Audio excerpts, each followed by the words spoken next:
In experiment 7.1, you took a hydrated form of a molecule, you heated it up, you drove the water off, and then you were able to calculate the formula of the hydrated form by figuring out how much of the water you had driven off. Now, he led you step by step through those calculations, and you may have gotten lost in all those calculations. So I want to summarize for you exactly what you did. There were really 3 steps to the process.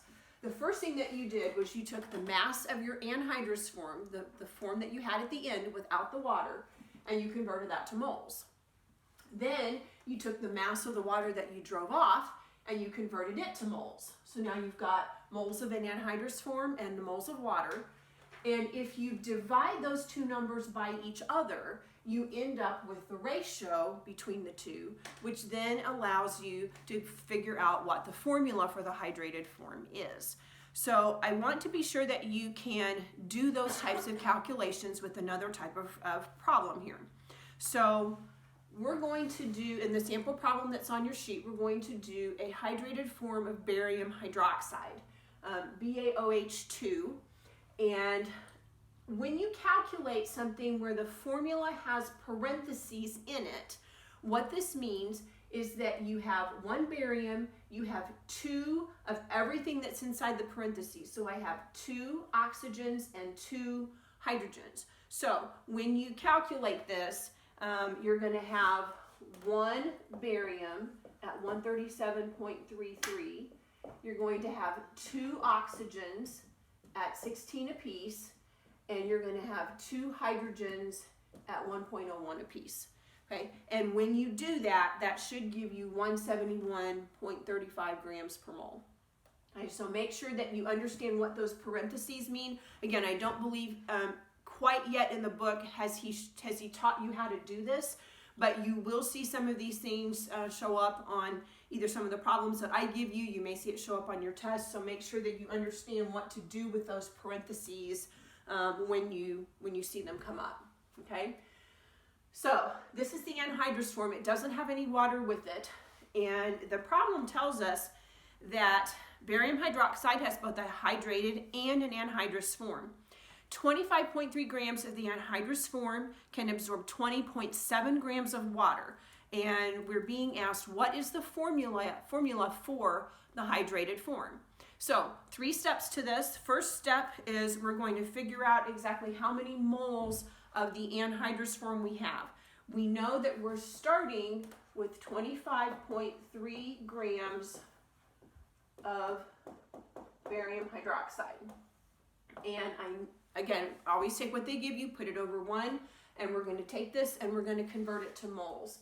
I already know that with the molar mass that I've already calculated, 1 mole of barium hydroxide is 171.35 grams of barium hydroxide. So grams will cancel out. And when I divide that, I will come up with 0.148 moles of barium hydroxide. Okay, I need to do the same thing with the water. It said that it could absorb 20.7 grams of water. So I will take that and put it over 1.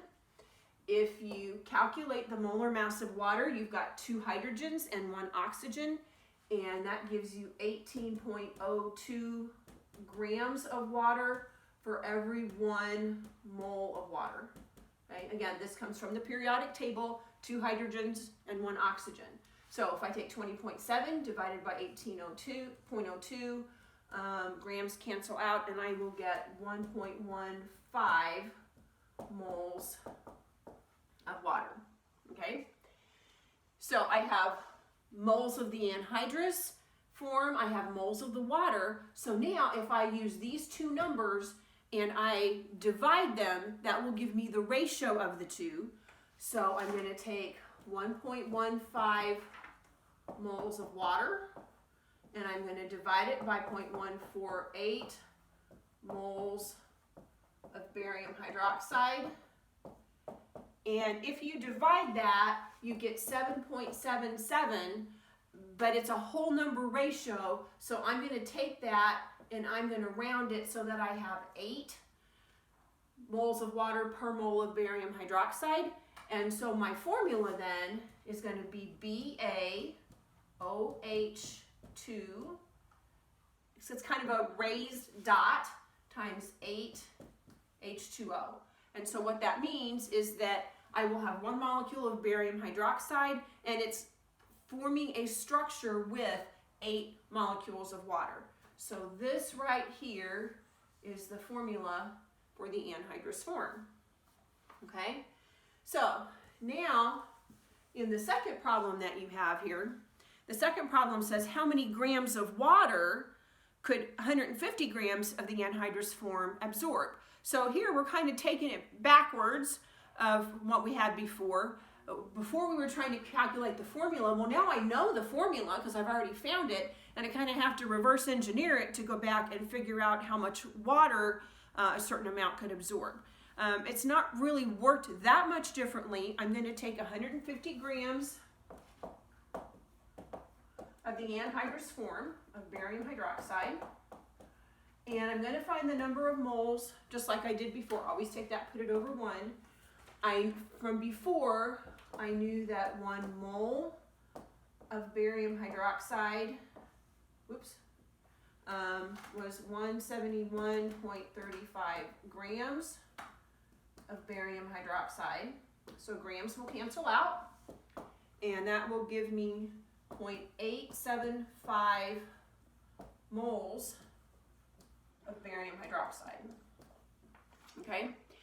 Now, I don't know, the question was how much water is it going to be able to absorb, and I know that this is my formula right here.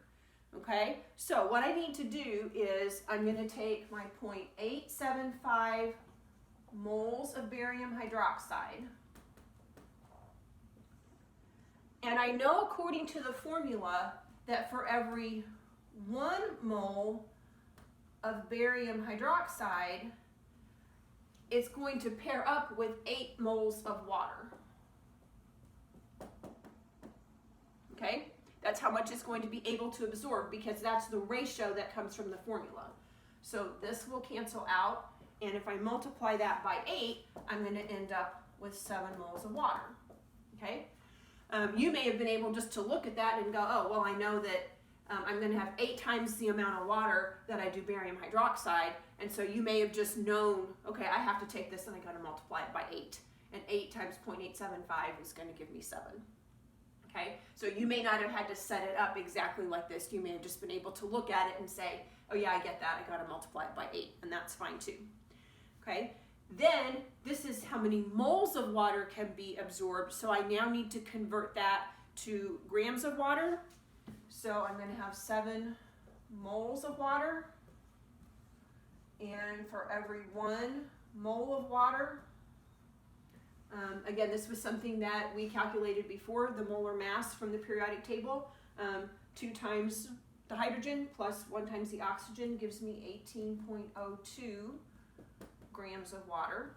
So moles of water cancels out, and that will give me a final answer of 126 grams of water. Okay? So again, kind of taking it, kind of reverse engineering the second part. If you already know the formula, if you don't know the formula, you're going to calculate moles of the anhydrous form, moles of the amounts of water, and then divide them out so you can figure out what the ratio is between them. So your assignment for today is going to have several different problems where you are working on problems like this, where you're figuring out the ratios between a hydrated and an anhydrous form.